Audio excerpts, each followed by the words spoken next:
அதே மாதிரி உங்களுக்கு அவுட்லெட்டே பாருங்க. வண்டி பார்த்தீங்கன்னா உங்களுக்கு பல இருக்கு.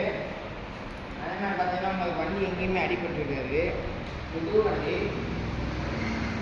இந்த 2019 வந்து ஸ்டாண்டர்ட் தான் ஸ்டார்ட் ஆகும்.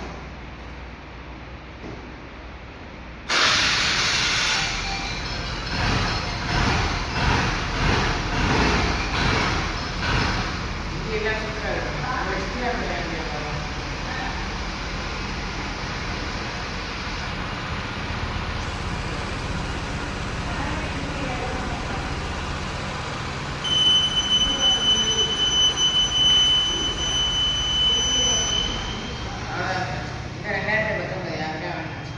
கீழே டிஸ்கிரிப்ஷனில் நம்பர் கொடுக்குறேன். ஃபோன் பண்ணிட்டு வாங்க. Bye friends.